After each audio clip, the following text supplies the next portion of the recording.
आणि सासरे जवळजवळ आहे. मैत्रिणीच्या आहेत. आम्ही नांदेडच्या आहोत. आम्ही एकच जवळ येऊ. आणि इथं पण असं वाटलं नाही की जवळच आहे. क्लासमध्ये की त्यांच्यामुळे आम्ही जवळच आलो. आणि आम्हाला एवढे 4 तास एकमेकींना सोबत घालवायला भेटले, कारण घरचे एवढा वेळ नाही होते.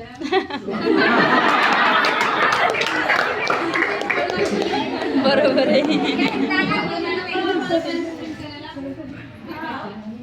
आणि एका महिन्यामध्ये आम्ही भरपूर काही शिकलो. माझी खूप इच्छा होती की मी क्लासेस करावं, पण पैशाच्या जजमेंट होत नव्हता, त्यामुळे माझे होत नव्हते क्लासेस.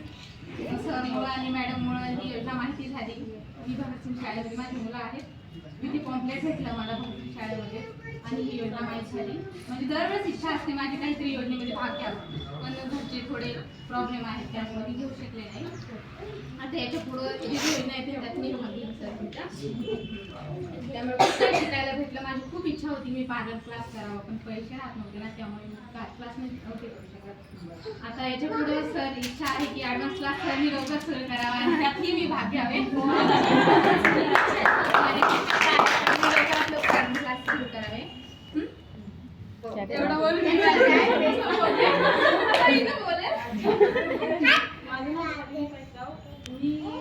म्हणजे असं काही करत नाही, मी घरात राहायचे. हिने मला सांगितलं की पार्लरचे क्लास चालू झाले, तर मग त्याच्यासाठी मला परमिशन नव्हती. तर मी कसं तरी केलं आणि आल्याच्या नंतर कळलं की आपण काय आहे म्हणून. तर मीनाक्षी मॅडममुळं असं वाटायचं की आपण कशी जिंदगी जगत होतो. आल्याच्या नंतर खूप मोटिवेशन मिळालं. नंतर कळालं सगळं की असं आपण जायला पाहिजे.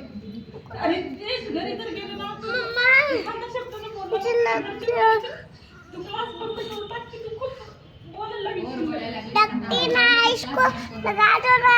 मॅडममुळे थोडी डेअरिंग आली आमच्यामध्ये की काही बोलले. मॅडममुळे खरंच खूप डेअरिंग आली किंवा काही बोलायची संधी आज भेटली ते मॅडममुळं. आणि मॅडम रोज असं काहीतरी बोलायचे की माणसाला एक डेअरिंग यायची. मॅडमला बोलले की कंटिन्यू डेअरिंग यायची. अरे वा, मी पण मॅडमसारखं होऊ शकते असं वाटायचं. खरंच खूप छान वाटलं. आणि सगळं भेटलं, मन मोकळं झालंय, छान वाटलं आणि खूप काही शिकायला भेटलं आम्हाला फ्रीमध्ये.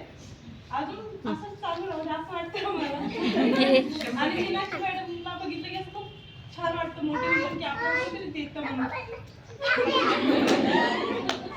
खूप भारी वाटतं. पण घरी आलं मी सगळं त्यांना असं वाटतं की घरातच राहून घरातच करा, पण असं बाहेर गेल्यानंतर कळतं ना बाहेर कसं राहायचं कसं नाही.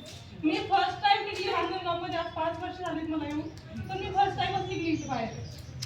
आणि ते पण हिच्यामुळे, कारण मला येऊ देत नव्हते घरचे की नाही जायचं तेवढ्या लांब, तू एकटी जायची ते नाही म्हणत. तर मी ठरवलं मी दादा पण जाणार. थोडं झालं घरी काही झालं, पण तर मी ठरवलं की मी करणार. खूप छान भेटलं. या ठिकाणी तुम्ही ऍडजस्ट करायला शिकला. कारण प्रत्येक वेळेस तुम्ही पार्लर मध्ये आले म्हणजे फक्त पार्लर शिकणं मॅटर नाही करत. लाईफ एवढी मोठी ना, त्या लाईफ मध्ये कुठं कुठं ऍडजस्ट करत चालायचं.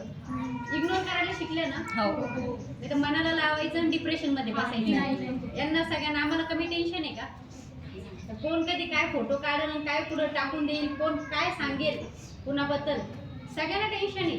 पण प्रत्येकाचं लावत जर बसलो, एक चुकून झालेली एक चूक एखाद्या व्यक्तीला सिंबल लावून जात असते, बरोबर आहे.